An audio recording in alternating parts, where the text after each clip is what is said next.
Yeah. Hey, Therapy Army, how are ya? Hey, Luke Singh is Lucky Singh is already in here. Crucial fucking breakthrough, stop clock. Whoa. Therapy Army, let's go.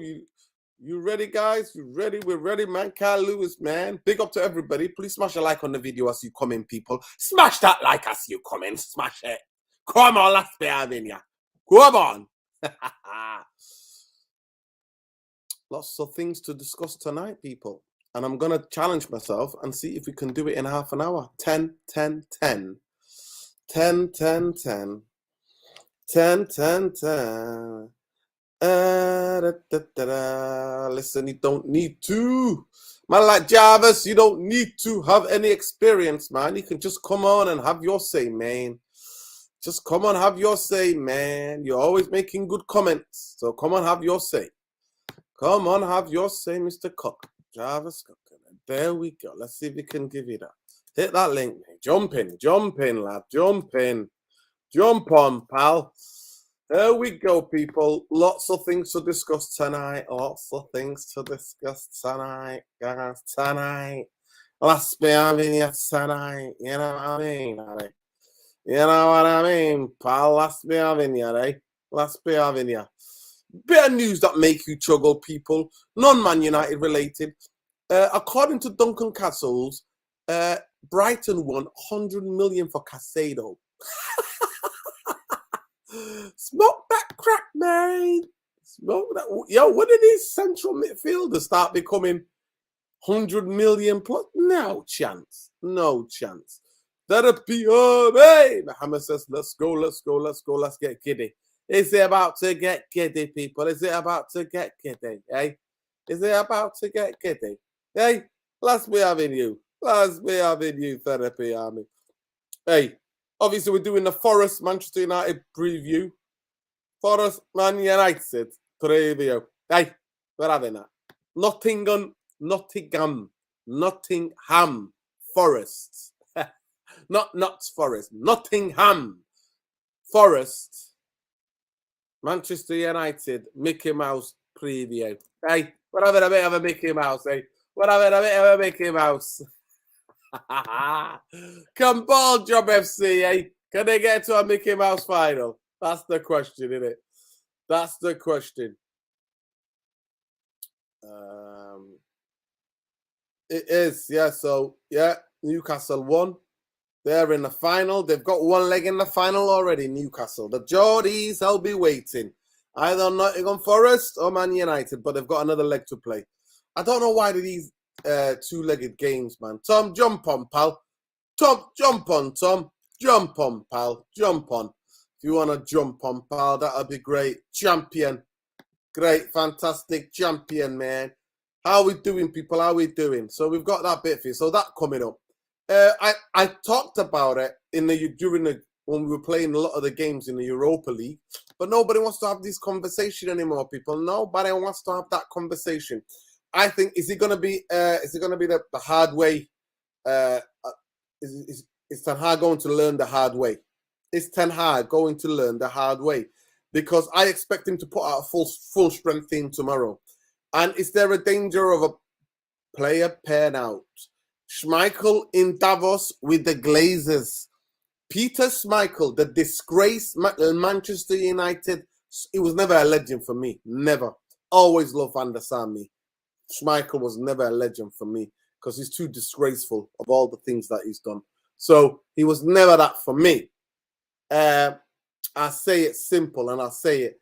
Peter Schmeichel in Davos, where Man United are trying to find investors so they can still keep hold of Man United. How mad is that? But let's get into it, people. Before we get giddy, Before we get giddy, let's get into it. Let's welcome Tom. Tom, how are ya? Evening. It's freezing where I am. How are those 7 hills? Yeah, it's not actually that cold tonight, to be fair. Ooh, I think we've had the better end of it than Mancunian land. yeah, Mancunian land, we're having it's bloody freezing. Move up here, Nordin, come on. It's freezing, mate. It's freezing. It's bloody freezing. But yeah, So it's going to be a very interesting game tomorrow night. So let's crack on with it because I want to do the show in half an hour. That's the challenge, Tom. The challenge is to do the show in half an hour, right? So let's see if we can get through quickly the preview, and then we can hit the topics, because I think Ten Hag's going to learn the hard way. I think the player could be a dangerous player, Burnout. And then we got to come for the last section of the throw. I need to at least leave 10 minutes for that. It's talk about disgraceful Peter Schmeichel running interference for the Glazers, joining the Glazers in Davos. Can you believe that, Tom? Reuters. Well, this is not somebody on a rumor. This is Reuters reporting it. Schmeichel is there with the Glazers, with Abraham Glazer and Richard Arnold. Ridiculous. But anyway, let's get into it, people. Let's get into it. So, it is what it is. So, Casemiro's back from suspension. But obviously, Martial, Diego Dalot, and Jadon Sancho are still absent. I know that, what's his name, can't play. And Hendo, because he got injured, didn't he? He got injured. Yeah. If he was fit, he'd still be out of the game. So, Forrest, who last reached the final in 1992, reached the final of this competition in 92, losing to Manchester United at Wembley. We're in good form going into the game with just 2 defeats in their past 11 games. So they're on decent form, to be fair. They're playing well at the moment. Yeah. That 92 defeat was the most recent of their 6 final appearances in competition. They've won it 4 times between 1978 and 1990. There's what Forrest manager says. We are very pleased to put the club on this stage again, and we just want to make sure we do ourselves justice. He's a Scouser, people. He's a Scouser. He's a Liverpoolian. Even before this round, we've been very clear about the club's history in this competition to the players. We've showed them the history, and I know it was fairly long time ago, but that's why our supporters will get excited about this tournament. Why they will put big importance. Players are aware. So, Nottingham Forest players are aware.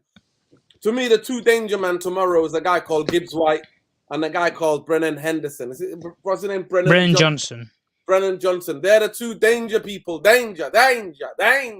When you see those 2 on the ball, just as a United fan, going, danger. Oh, no. Don't give them the ball. But they, honestly, I do rate Brendan Johnson. Apparently, I think he's on $3,000 a week. And he's one of them. He's not on much, no. Honestly, I'm not gonna lie to you. Somebody said to me he's on about $3,000 a week because he's still a young player, isn't he? Yeah. I think he's about 21, 22. Yeah. He got the place with the Wales squad to go to Qatar as well. For his age as well. And in that position, you have players like James, Bale. There's got heavy competition in that sort of position as well. Oh, yeah, exactly. Pick up HKM Music. Thanks for the super chat, bro. He says, beating Newcastle will not be easy, but we should. Hey, I don't know about that after what I saw the weekend, mate. That last 20 minutes, I'm telling you, Forrest, who start fast. Just to give a bit of context, can you talk about the stadium, how much that's got that old school vibe, the atmosphere that is generated in that stadium, Tom? Just let people, the viewers, know who might not understand, who have never, because we've not played Forest for a long time. Yeah. For a long time. So let people know, please, how they are. They're a giant killing team. Even when they were in the championship last season. That FA Cup run, man. Yeah, they beat Arsenal.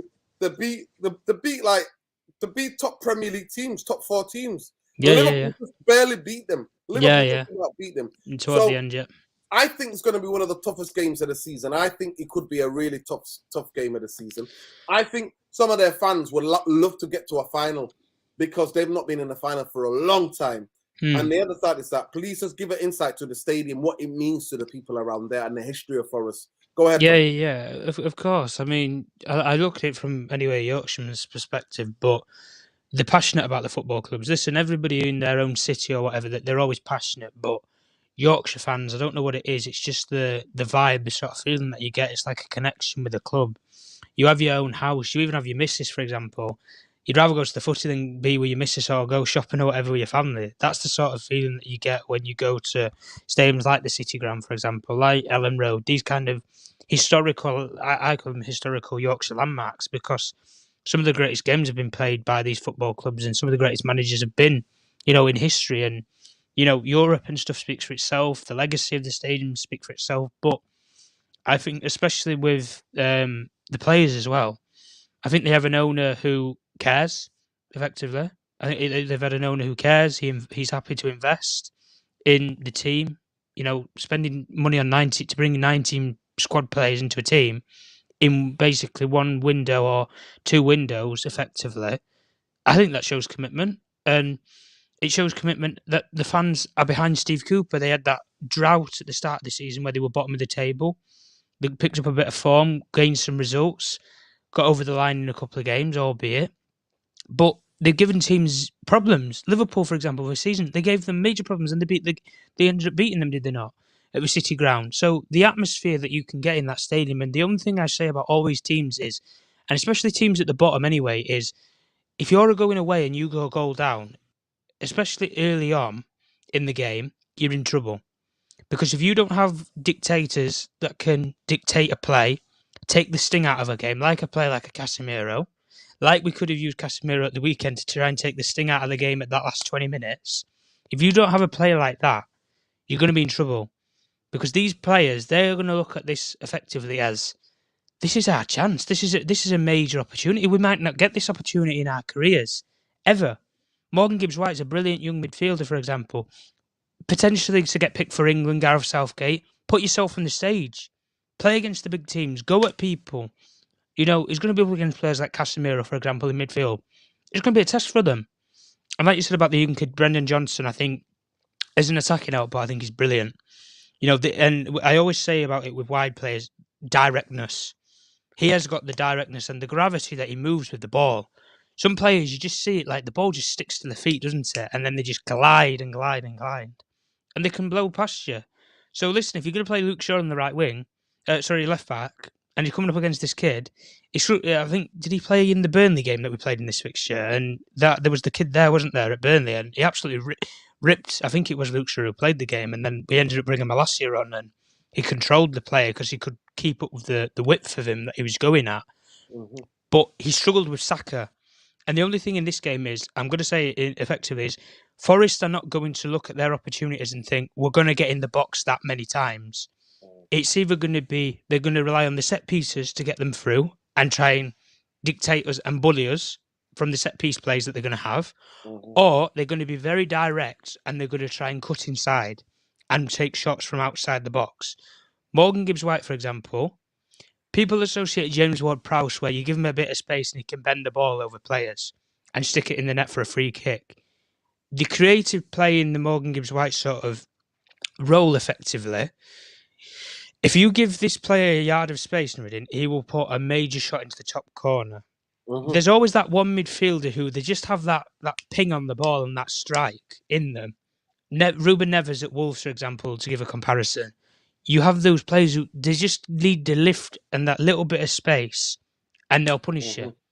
And in this game, I'm going to use Elise's quote always: fine margins, millimeters in that game against Arsenal cost us that Saka goal with Eriksen.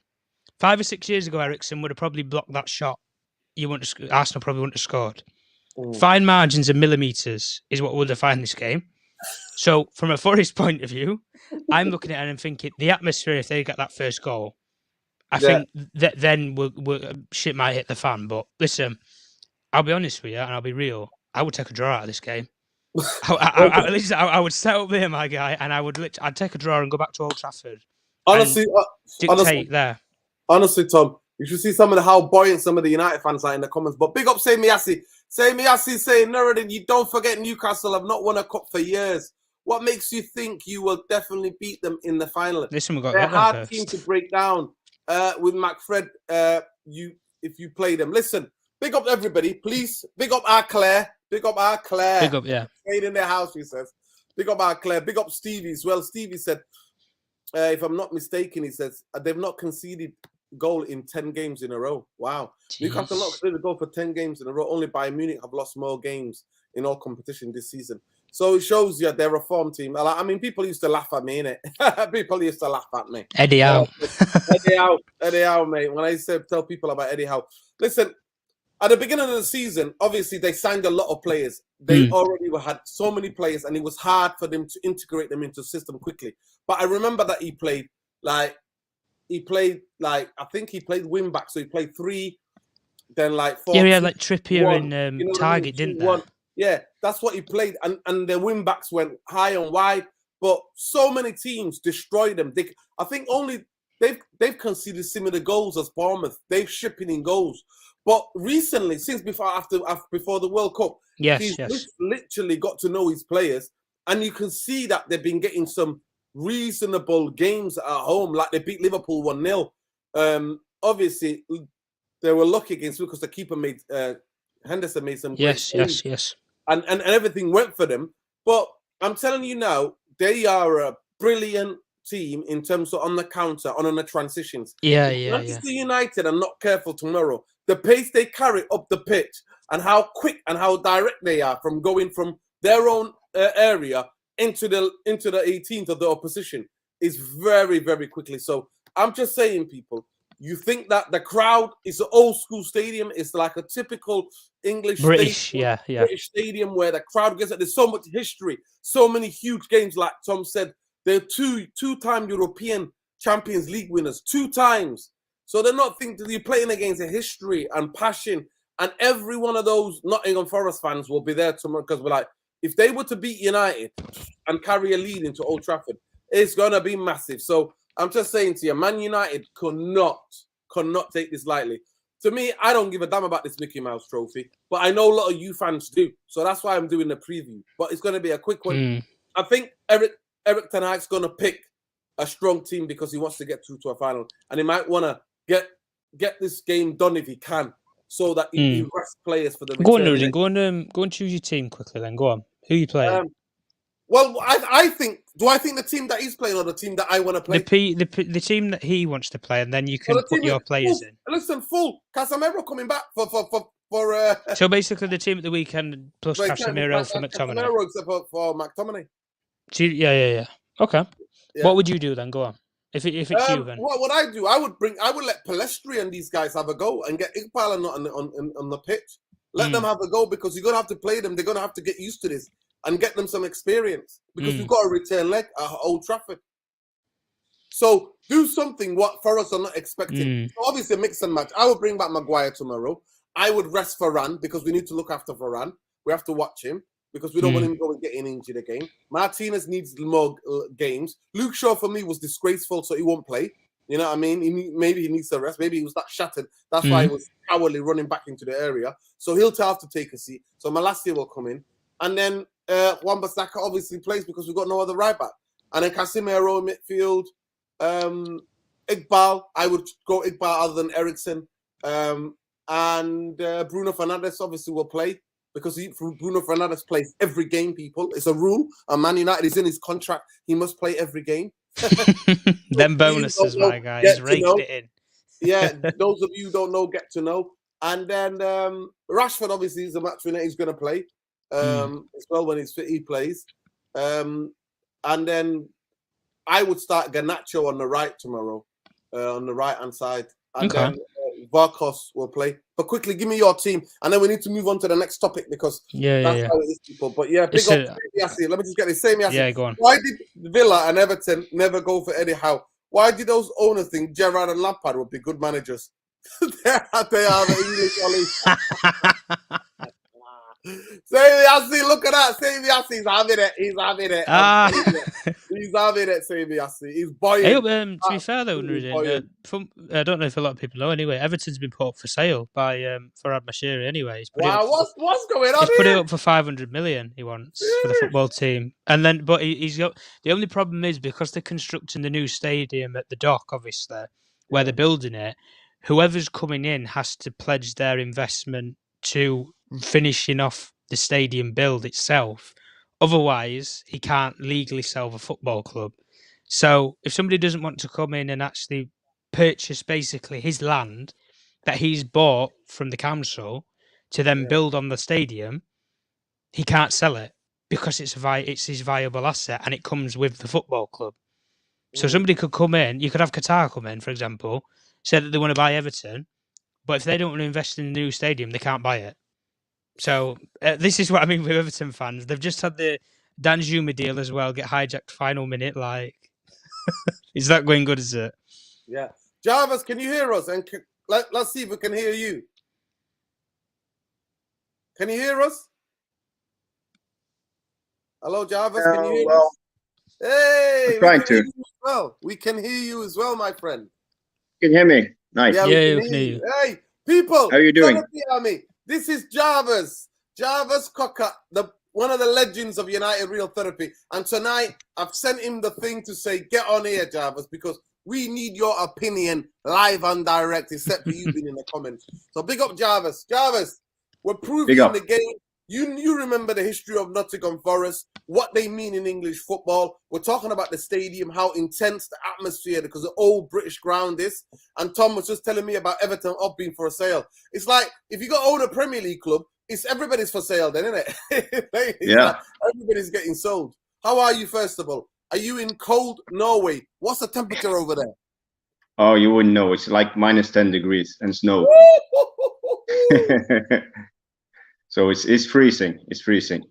Yeah. Go ahead, Berg. Listen, talk to me about the game tomorrow. What are you thinking about the game tomorrow? Tomorrow's game, I would say, well, I respect Forrest. They're a decent team. I haven't seen them since Garner played there last year, and but he was good and they had decent players. So I wouldn't take lightly on the game. I think they can give it a go. Well, I have respect for Forrest, all the history, Brian Clough, all that stuff. Yeah, 100%. It's going to be very interesting, very, very interesting tomorrow. We're going to come into it, but we're talking about that. I think Erik ten Hag is going to learn the hard way. Tom, I'll come back to you quickly, but I think, give me your score tomorrow. What do you think the score's going to be? I think he's going to play a very strong team. I will play it differently because he wants to get Man United into a final, and he might want to kill the game. So the Old Trafford game, maybe he want to take the rest. Yeah. Yeah, but I'm expecting an extremely tough game tomorrow because lately their form, they've only lost like 2 in the last 11. You know what I mean? They've been drawing and they've been winning. So they're building a home form. It's basically like us, really, isn't it? Yeah. Listen, they're building a home form, so it's gonna be very, very interesting tomorrow. But give me your score tomorrow, Jarvis. Well, I think there will be a tight game, but I think we will win. Maybe 3-1, something like that. It depends. You know, I'm worried Ten Hag will play the same player again and wear them out. I wish he will play the youngsters, give like Zidane a go, maybe Pelestri. Yeah. I would like the youngsters to get a go, even if it's a semi-final and an important game. It's better to rest the players because I think like Eriksen, Rashford, even Bruno, a lot of players look knackered at the moment. They look worn out. Yeah. Big up. Listen, big up everybody. Big up all the regulars. Big up Lucky Singh. He was in here at first, always coming out with the same things. Big up. Listen, it's something in the Mail. I don't believe the Daily Hate, man. I don't buy into that. That article something Keegan talking about the Glazers. It's Mike everything Keegan, that we heard from the Sky, everything we've heard from the Telegraph, and everything we heard from the Athletic. He's just remixing all those stories. So not here for that. Absolutely not here for that. Guys, it's over 100 of you. Please smash a like on the video. Subscribe to the channel if you're not subscribed. Hit that notification button because it lets you know when we're next live. Tom, quickly, give me your score tomorrow. What you think the score's going to be? One thing I'll tell you, Tom, the first 20 minutes, half an hour, they're going to come out and that stadium's going to be bouncing. So if Man United can silence them and get an early goal, I think we might be able to win. But go ahead, tell me. Yeah, I think this is why, effectively, I think we've got to learn the lesson from the Arsenal game because we know Arsenal at home, the anthem, the stadium was going to be bouncing, rocking. It's a game that effectively they must win to go on and progress with the title charge. That first 20 minutes, yeah, we albeit contained them to the bestest that we could. And I don't think a team had gone there and done that. But the coming out of the blocks, fast pace, teams want to catch you off guard. And listen, if we don't play the players that I think, I don't necessarily think it has to be the best team, but I think the players that are most engaged and the most switched on in the week and in the training sessions, I think he needs to pick. I think he needs to pick the players that are going to be composed, that are going to be disciplined, and that are actually going to stick to a game plan in the game. And if that's the regulars, you have to play the regulars, because I would rather play the best team now, settle for maybe. I think the scoreline is going to be 3-1 anyway. I would have gone the same with Jarvis. I think if you can settle the game early, effectively you can bring on some youngsters or something, or in the return leg at Old Trafford, give the youngsters the whole game effectively. And then you have that break and you have that rest where you can then prepare for a weekend match fully with the main squad and give a lot of the other players the chances and the opportunities that they need. For example, you have players like Iqbal and like you said about Palestri, Garnacho. Let them have a full 90 minutes and progress. And actually, you see what the managers plan and see if it can impact and be utilised under them. Because we've seen many times, Garnacho comes in that 20 minutes highlight against Man City, completely ripped Kyle Walker and, Cancelo and all of those guys. It ripped him a new one on that left-hand side of the channel. And effectively just go, I just think we need to go for the throat tomorrow and just go full throttle and just take the tie by its horns. And at the end of the day, Newcastle did it the hard way today against Southampton. Big up to them. Manchester United need to do the same thing and follow suit. And at the end of the day, if you get a couple of goals up, that atmosphere, there ain't going to be any atmosphere, mate. They're going to be going home early. I know that from where I live up here. When you get 3 goals down in this league, in Yorkshire, anywhere, they end up going home early. So you're on mute, Nurdin. You're on mute. On to the next thing, Jarvis. Listen, I genuinely do think Eric Ten Hag does not understand the British football. This is his first time experience, especially the Premier League, and you cannot just expect to play the same 11 players game in and game out. Man United have played more games than only the top 6. Man United are still in 4 competitions, and I think something's got to give, because I think the players, he's going to have to learn the hard way. I think all the competitions he has to choose. Obviously, we're not guaranteed with a Barcelona. Barcelona are on the way bet. They beat Real Madrid in the cup final the other week. They're top of the league, and they most likely look like they're going to win the league this season, even though we're just nearly halfway. They're looking good, so we could be out of Europa League. This one obviously is the early one, so by the end of February, I think 27th. I think the final is, if I'm not mistaken, for the League Cup final. So if you get to a final, that'll take care of itself. The FA Cup and the Premier League, you cannot, for me personally, and I think he should be more stronger and say to the club, I need players. We saw it against Arsenal. We saw that in that second half. McTominay ghost, Eriksen, legs gone. So where do you think? Do you think this season Eric Ten Hag's going to learn the hard way?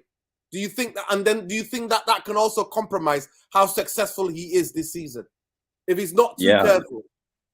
The learning curve in Premier League is immense. Like you saw it with Pep in his first season. He was used to winning. He was winning all the time with Barcelona. He was winning all the time with Bayern Munich. And now he came to the Premier League with Manchester City with stars, and they were a title team. They had won the Premier League a lot of times. He couldn't do it. I don't know. Did he end up 3rd or 4th or something like that? I think he got 4th in the end. Yeah. So yeah, of course, it will be a learning curve for Ten Hag. So who were you talking about then? Who were you talking about? Pep. Pep. Oh, Pep, what about Pep with Man City? Yeah, Pep, they just beat us. That was a season where Van Gaal got sacked. Van Gaal won the FA Cup and got sacked. Pep, they just beat us literally to 4th on goal difference. United finished 5th on goal difference. Well, yeah. So, but don't get me started on McTominay. I saw the game yesterday again, and I was especially paying attention to McTominay and the way he's moving at the field. It's terrible. You know, he has no control where he's going. He's running all the time. It's not like Casemiro who stays in the place, stays in the middle and take control of the area. If the ball goes to the left, he runs to the left. If the ball goes to the right, he runs to the right. You know, it's like a headless chicken. So it's very hard to watch even McTominay play compared to Casemiro. Yeah, it's not good at all. And this is a danger. Big up Claire. Claire says, Nuruddin's unfair. They won't back him, and we all know it. 100%. He says Erik ten Hag came out numerous press conferences and said he needs players. No, 100%. I know that, but I think he needs to be a bit more forceful. I really think he needs to be more forceful. I personally think I think Man United could have had a season if they had. The thing about it is that we've got a squad, but the difference between the players, the first 11, and the drop off between that to the subs bench is the quality is just.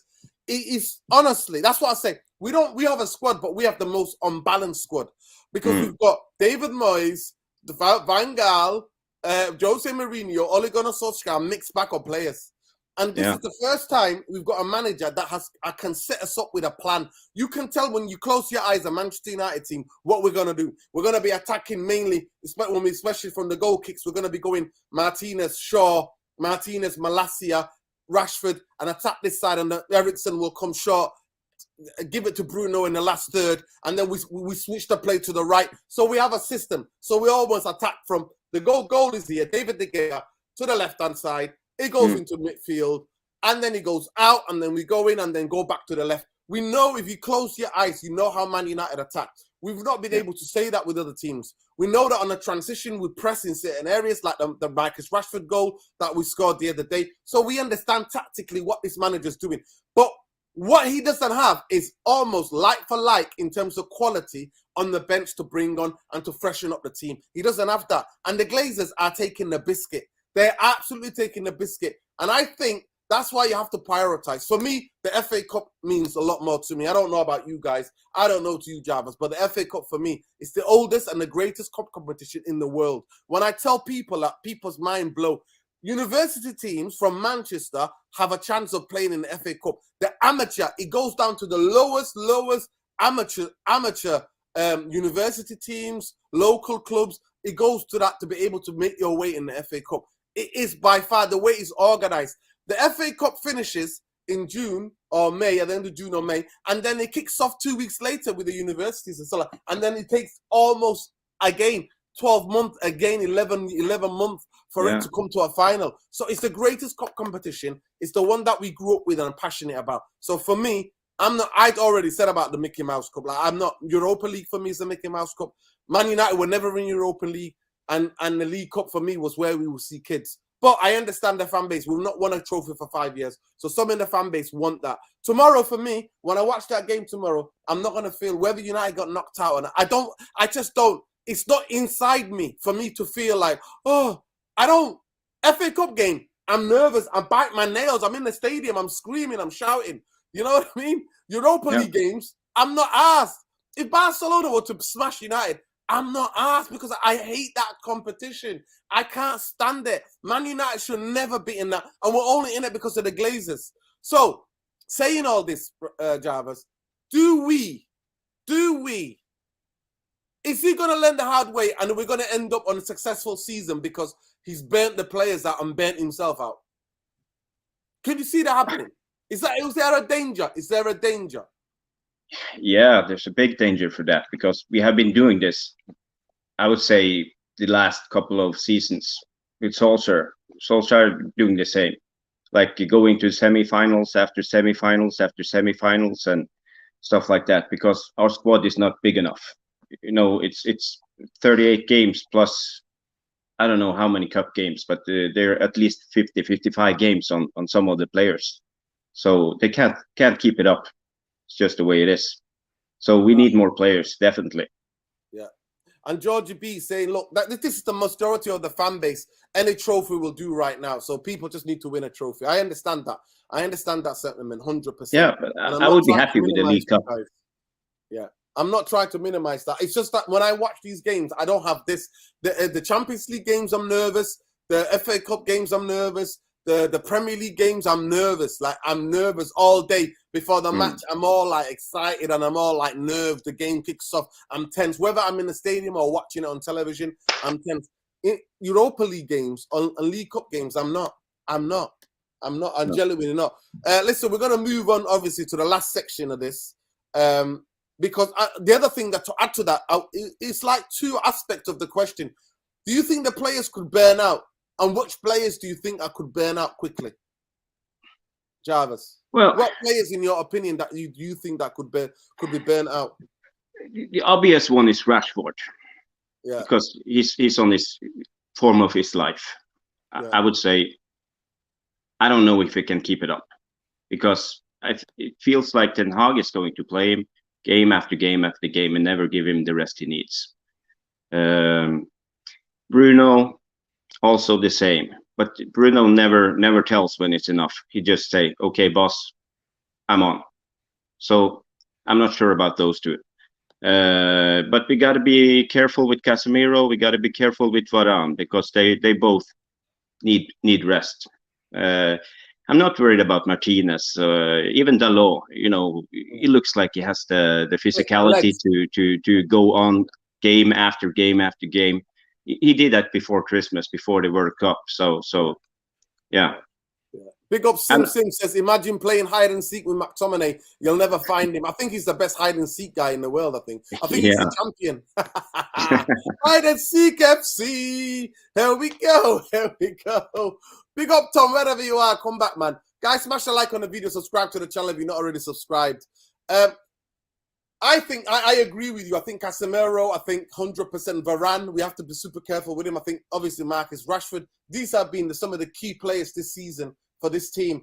And I think you're right about Diego Dalot, Wan-Bissaka. They're quite fit guys. So I won't expect. But Luke Shaw, for me, I was really frightened what he showed me against Arsenal. So he might need to be taken out as well. I think he's mentally, physically tired. Because the only reason why you were running back into your box is because you must be. That's my only possible explanation that I could have in that situation. I know I keep banging on about it, but it's just surreal for me. It was surreal to witness this. Really surreal to witness this. Just to say, in terms of, there's a guy, obviously, you're from your part of the world, Jarvis. Peter Schmeichel. Peter Schmeichel was a hero to some. He was never a hero to me. I always preferred Van der Sar. He was never that guy for me. He left and became a captain of Man City. It was a disgraceful what he did. He racially abused Ian Wright on the football pitch. And to me, I remember watching that on TV and I could clearly lip read him, what he was doing. And then he lied and said he didn't do it and that it was the other way around and Ian Wright called him this and that. It was super surreal. It's embarrassing. When we cancelled the game against Liverpool because of the Super League, he came out on British national television. If you don't know, a show called Good Morning Britain, trying to defend the Glazers.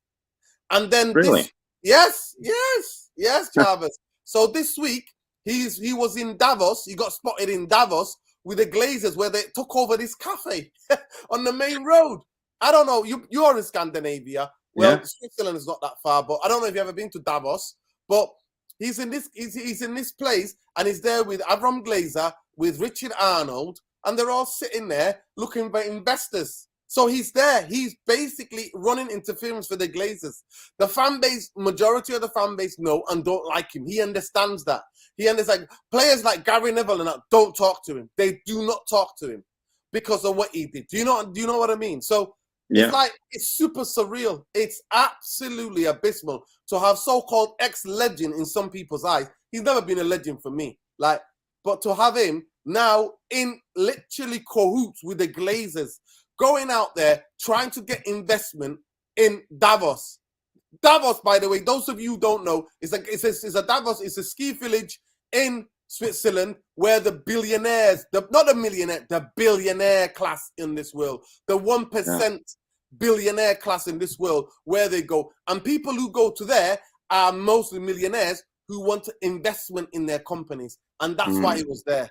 And the only football club in the world to be there, the only actually sporting institution in the world was Manchester United. What does that tell you about the priorities of the Glazer when it comes to the sporting project or when it comes to their filling their own pockets? Jarvis, how do you react to everything I told you? I can back it up, by the way. To say Switzerland for the first. In Norway, we have a Labour government now at the moment. So they have raised taxes and stuff like that. So all the billionaires of Norway go to Switzerland. They move there to avoid taxes. Okay, I know your take on stuff like that. So I'm not going to argue with that. But a lot of rich people in Switzerland, yes. Davos, Schmeichel, I don't know. I'm just praying that the Glazers get to sell United, because I just want to get rid of those guys. You know, if they get investors, we will never see the end of it. It will be like 20 years at least with the Glazers. So we got to be careful. 100%. Yeah. 100%. 100%. Yeah, I don't know. Schmeichel, I don't know. He was a hero for me, you know, when I was growing up. He was a hero, you know. He was. I remember him from the Euros in when Denmark. I think it was 92 or something. 92 Denmark, yeah. Yeah, he was a big influence on the Danish team. He was saving Van Basten's penalty in the semi and stuff like that. So he basically. Was it in Sweden? I think the tournament was in Sweden. Yeah. It was in Sweden. Listen, just a little story. I just want to tell a little story, Jarvis. The Danish team did not qualify, but they had the highest points on the non-qualifiers. The war broke out in Yugoslavia, and that means that Yugoslavia were not allowed to field the team. There was a civil war in Yugoslavia. Yeah. And then Denmark players were asked to come and play in this tournament. And you know what? The Laudrups, two of the most brilliant footballers to come out. You know, Ødegaard is incredible I agree. Unfortunately, he plays for the wrong team, Arsenal. But he's one of the most talented Scandinavian players that I've seen. But before him, there's a guy called Michael Laudrup, people. What a player. Played for Real Madrid. He and his brother, Brian, they both, as they were on beaches, all of them were on holiday on beaches, I think in Spain and Portugal and these places. And they all got the call. You want to, listen, we need to get to the tournament. Yugoslavia can't play. They want Denmark to play. You know what? I think Michael Laudrup said, nah, we're not going to win anyway. And they go and win it. His brother goes and they go and win it. They win the first ever big trophy. That's the only trophy a Scandinavian team has ever won in terms of the world stage. And Denmark did win. So it was a super surreal story. But yeah, you remember from Schmeichel from that. I liked him before I saw what I saw with my own eyes. And then when he left Man United, he was like, oh, I'm tired. I'm going to retire. Remember, he kept saying when he left United, I was like, oh, I need to retire. And that's why he became captain that year, so that when we won the treble, he lifted up the trophy. And then he goes to Man City. Well, didn't he go like to Portugal or something like that first? And I don't know where, I think he might have went to Villa. I know that he played for Villa and he played for City. But I don't know if he went to City straight away or he went to Villa. He went to Villa. I think he went abroad to like Sporting Lisbon and something like that first. Half a season and something, and then he came back to the Premier League. But yeah. It's crazy. So then he comes back and then he's a captain in a derby for Man City. And you're like, what? Like, what's going on here? Like, what is going on here? So it's very interesting now, the fact that he is Jarvis. What do you say to that? Now he's with the Glazers. He's literally with the Glazers. I don't know what to say about Schmeichel. It's like he's like always with the highest bidder, you know. It's like with City, with Glazers. You don't care. I don't think so. Yeah. So it's a bit surreal for me, and he needs to be named and shamed. He needs he deserves to be named and shamed. I've been trying to see if he's on Twitter, but I can't find him.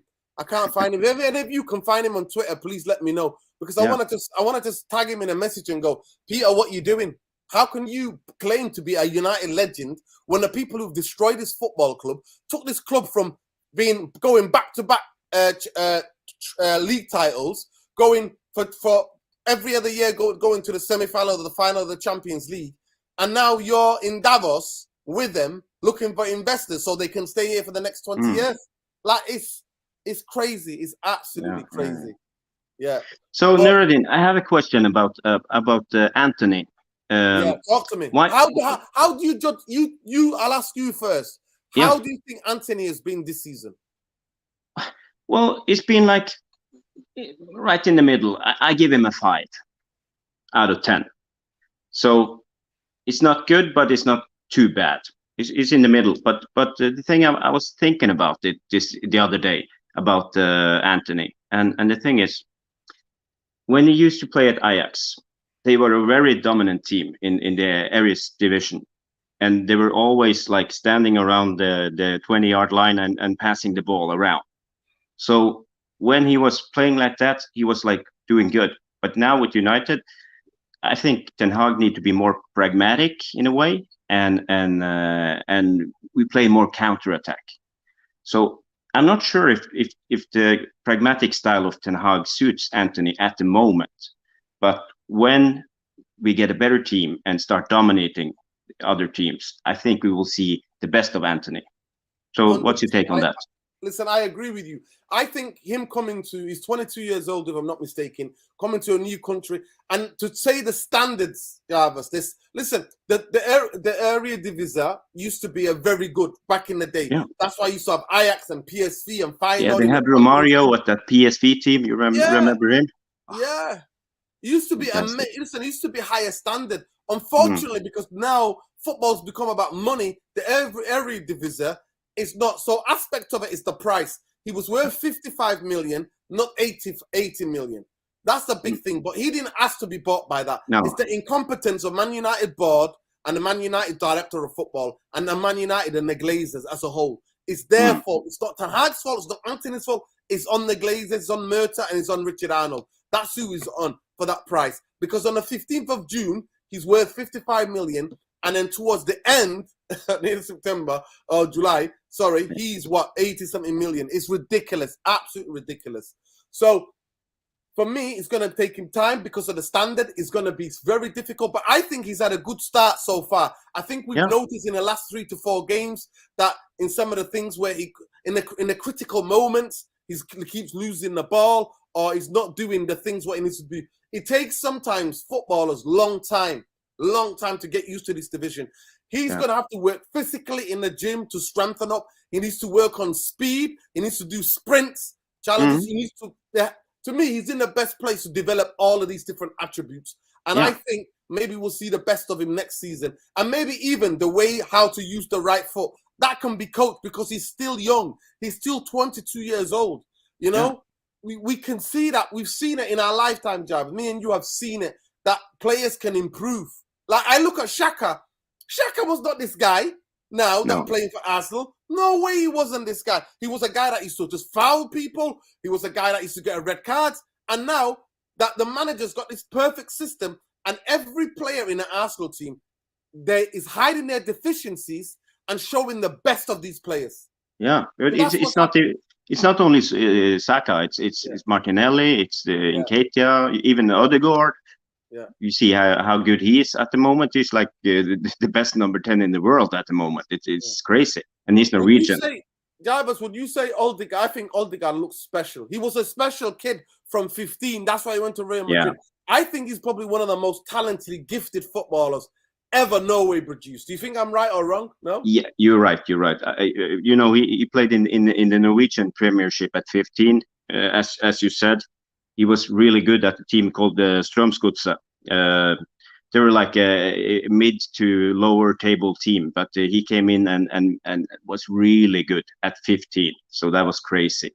I know the Norwegian league isn't like the highest level, but anyway, 15. That's 15, crazy. It's incredible. It's incredible. He's a baby. and the thing is, his father was a player in the Norwegian Premiership. When he was younger and had a little bit of experience. So he was his manager at the time. Wow. So suddenly everybody wanted Ødegaard. And we had Barcelona, even United, Liverpool, and of course Real Madrid. Yeah, he came to speak to Van Gaal. Yeah. Van Gaal tried to get him to sign, but Real Madrid, everybody dreamed to go to Real Madrid. Big up Brush, by the way. He's letting you know what to do, people. It's only, and Claire's letting you know as well. It's only 52 likes. With 130 people in here, please smash the like on the video. Subscribe to the channel if you're not already subscribed, man.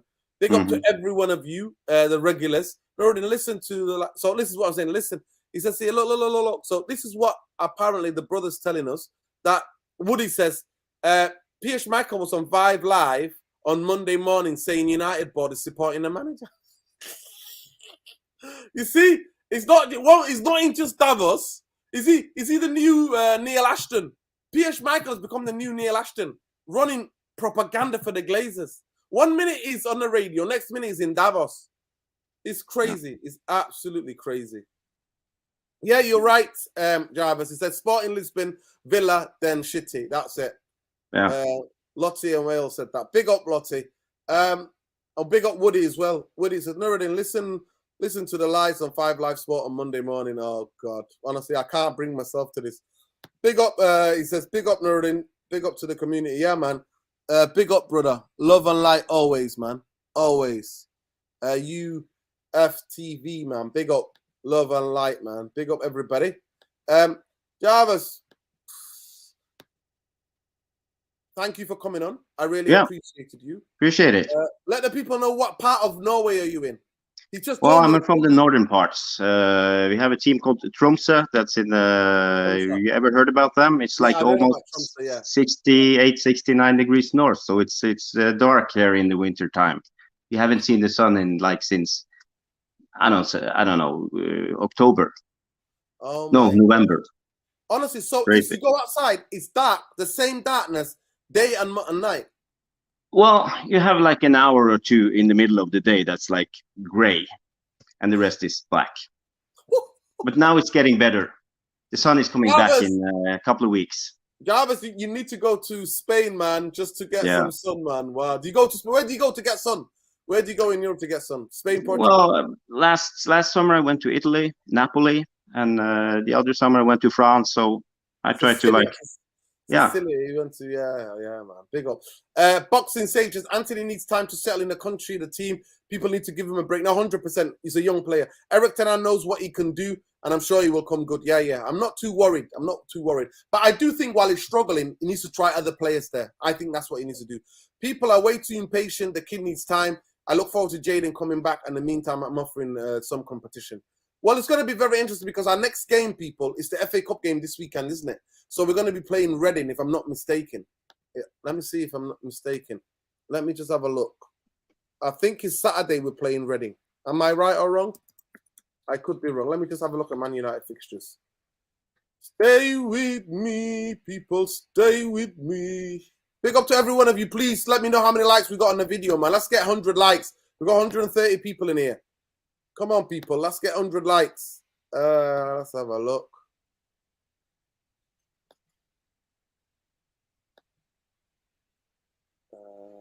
Let me have a look.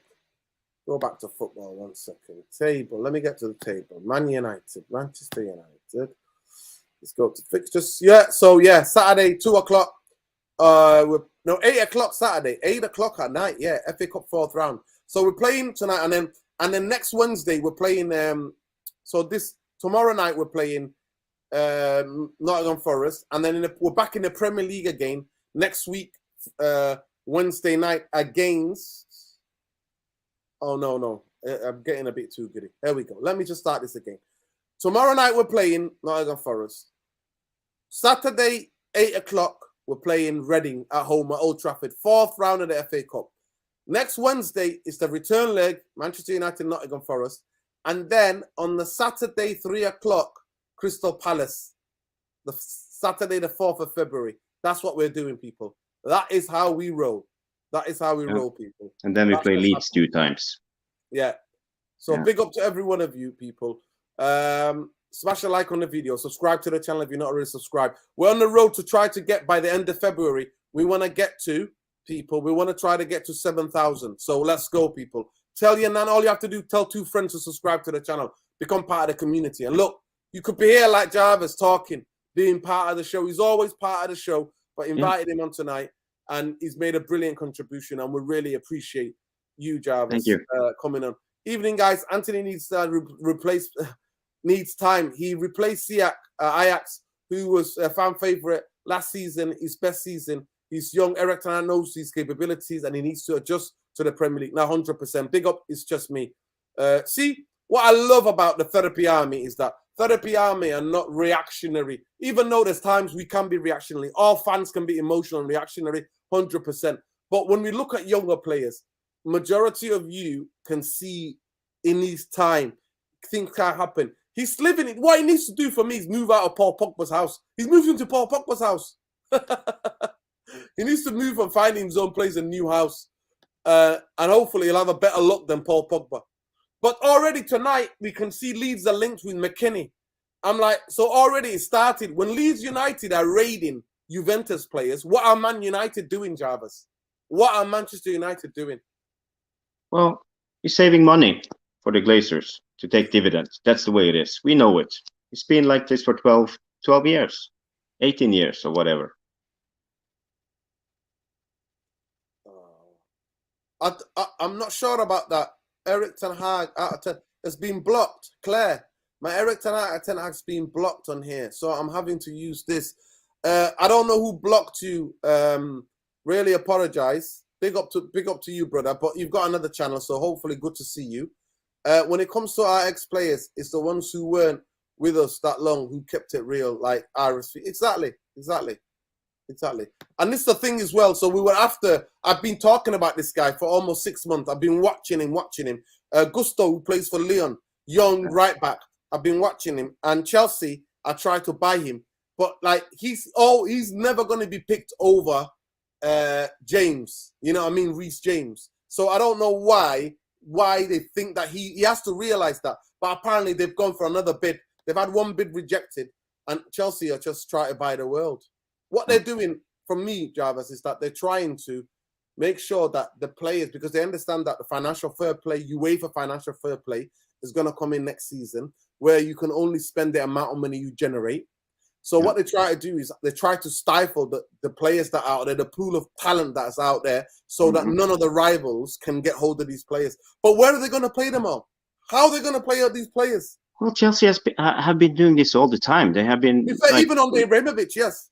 Yeah, lending out players all over Europe. That's the way. At one time, they had over 20 players, young players, out on loan. Yeah, it's crazy. But, yeah, it is.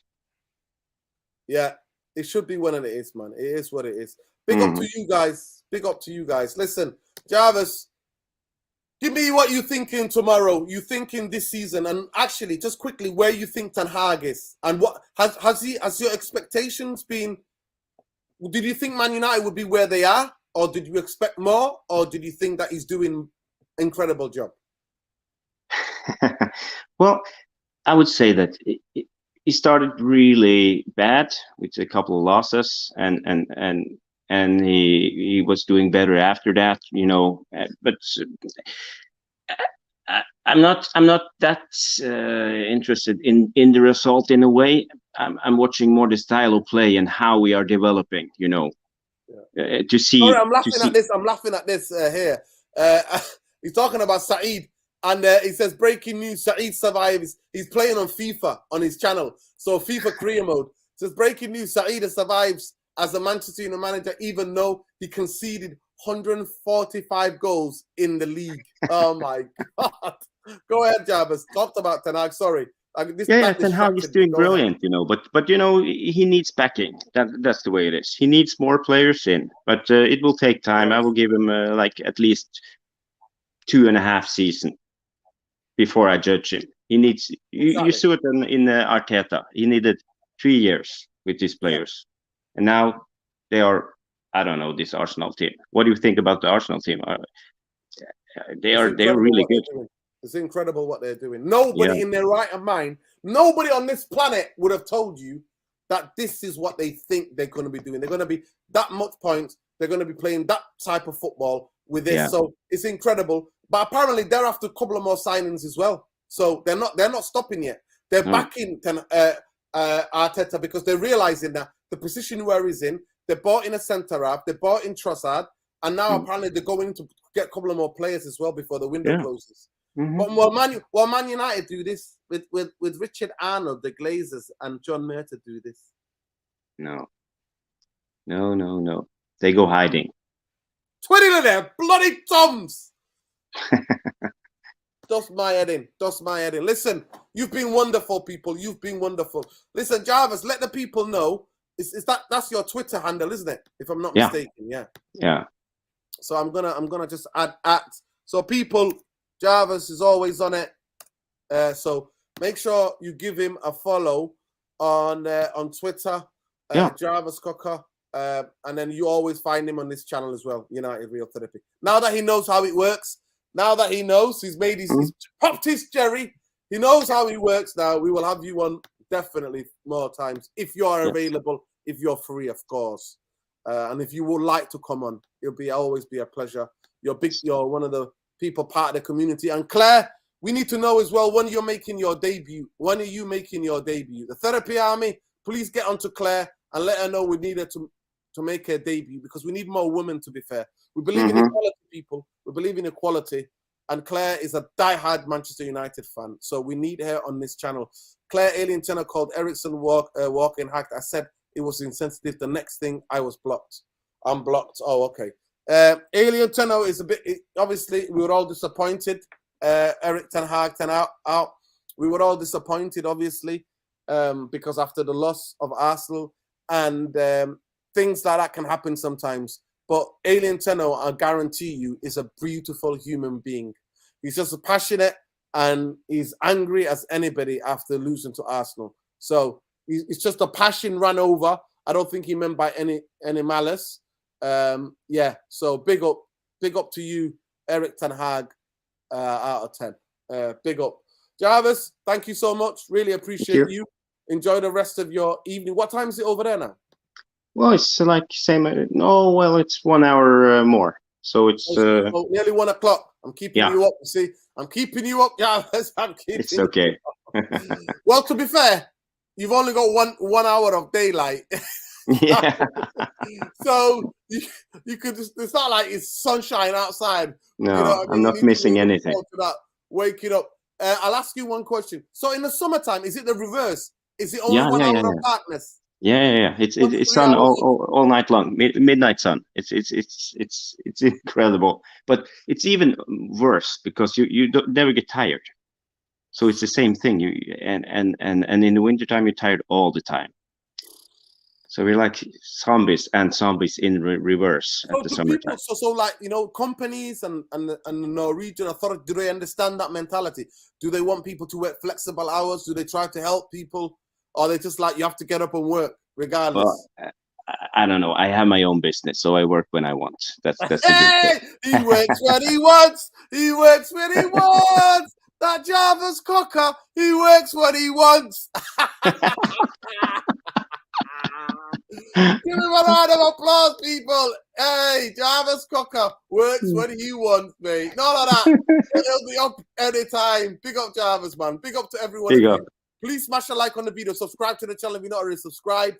And hit that notification button because it lets you know when live.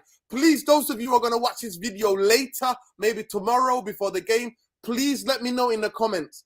Do you think Eric Ten Hag is going to learn the hard way? And that in terms of because he keeps playing the same 11 players, do you think those players and that we're not going to be able to achieve the objectives and success that we need this season?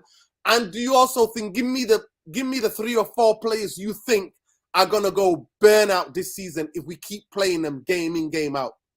Peace, love, light, Bankers out, Glazers out, Schmeichel out as well. Absolute disgrace, Schmeichel.